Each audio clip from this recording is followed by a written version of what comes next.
Time for the word on Wall Street. Top investors watching your money right now. Joining me now is CIT Investments Associate Senior Vice President and Senior Portfolio Manager, Bryce Doty. Also with me is Chris McMahon this morning. Bryce, thanks very much for joining the conversation. Thanks for having me. Good to see you. We got a market that is under some selling pressure this morning. Futures indicating a decline at the start of trading. As you see, the Dow is down 166 as interest rates move up. We got the 2-year and the 10-year Treasury yields right now trading higher ahead of the Federal Reserve's final policy meeting of the year. It's a 2-day meeting which kicks off today, and you've got the yield on the 10-year right now up 3 basis points, sitting at a level of 4.4%. Even though the futures market is fully pricing in a cut in rates by 25 basis points, which would be a third consecutive rate cut. We'll hear from Fed Chief Jay Powell following the rate decision today at 2:30. What are your expectations, Bryce?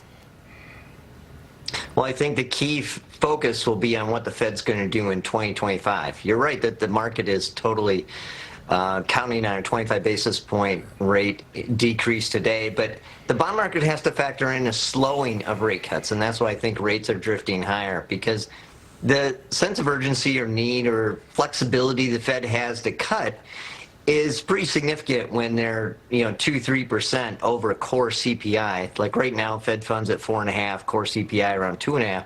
They still have room to cut, but as that gap narrows and they become less restrictive, there isn't this amount of flexibility that they have to cut aggressively. They need to see more proof that inflation is going to stay lower. And I do think they'll see that. In fact, it's high rates themselves that are actually part of the cause of inflation. Businesses are having to finance inventory at 10%, credit card rates are high, mortgage rates are high. So as they cut, they'll find that it becomes a self-fulfilling prophecy where they can actually bring down inflation by cutting, which is a little counterintuitive for the bond market. So the bond market right now is reacting to the fact that, well, the Fed's probably going to slow walk it in 2025, and it's got to just adjust to that. Yeah, but what about this op-ed today from the Journal? A question for Jerome Powell. Why cut interest rates now? Well, I look at the individual, and the individual is suffering. The credit card delinquencies are hitting all-time highs. Charge-offs are hitting all-time highs. People are really struggling to afford things. The Christmas shopping, people are really value-oriented right now. The luxury items are just not going to have the same kind of demand. And so while on an aggregate basis, the whole country, the retail sales number looks good, but that's not adjusted for inflation.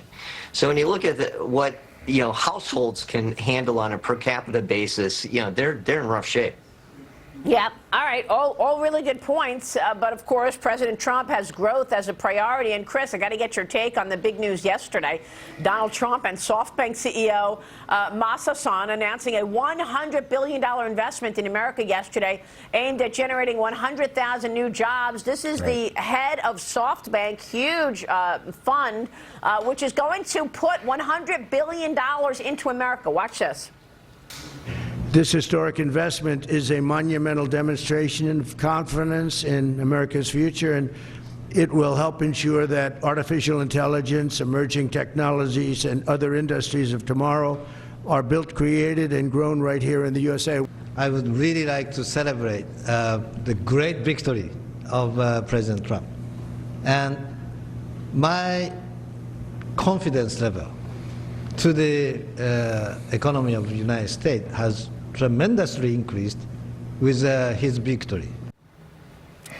Your thoughts, Chris, as the Journal is reporting that CEOs are feeling upbeat about the new year after Trump's election victory. A new survey of more than 300 public company CEOs finds 77% of them say they expect the global economy to improve in the first half of next year, compared to 45% who had the same outlook last year. Chris, your reaction? It really is. There are good fundamentals, but optimism is so important. And the optics, just seeing Trump towering over him, right? Just standing there. Well, he's pledging $100 billion and 100,000 jobs. And did you see Trump actually said maybe we should double that, as if he was talking to him, which is incredible. That he's always making a deal, and he's always making a deal for the American worker. I think it's that image right there, Maria, is so telling. It just shows a president who's confident. It's pouring over to the markets, and I think we're seeing the capital markets respond extremely positively to this. And I think Bryce is right on when he's talking about interest rate cuts, drive more interest rate cuts. Interest rates are an elevator on the way up, and there's stairs on the way down, and there's pauses on those stairs. But I think we're going to have 3 cuts this coming year in 2025. I do. So I mean, 3 cuts. Yes. So why cut if President Trump is going to get animal spirits going again? Isn't that too much? I mean, doesn't that bring on inflation? If, in fact, you've got growth soaring, President Trump bringing in all of these business-friendly policies, and you're still cutting interest rates, that's the whole point of the Journal's piece today. I agree with that, but excuse me, I disagree with that. And the reason I do only is because I think we have mortgage rates that are too high, we have credit cards that are too high, we have defaults that are too high, people aren't buying cars. Those are very practical things that people need lower interest rates for, and I think there is still room to cut, as Bryce pointed out, and I think there's at least 50 to 75 bips we still have to get off the table. All right, so then how do you want to be allocated? I mean, do you want to go risk on, Bryce? Look at Bitcoin, topping $107,000 for the first time. Of course, President Trump is reiterating his plans to create a U.S. Bitcoin strategic reserve. That has people buying Bitcoin. It's up 45% since Election Day. And it's really, look at this chart, Chris, as well as Bryce. Bryce, you take this on first. What do you think? Yeah, I think Bitcoin has definitely cut a bit, and I can understand why, because this is the first president that actually kind of understands that it's not going away. You know, it's here to stay, but the shift and the real focus of governments around the world will be on a digital currency. It won't necessarily be on Bitcoin per se. So Bitcoin still has some legs here, but its practical value as a digital currency around the world is limited.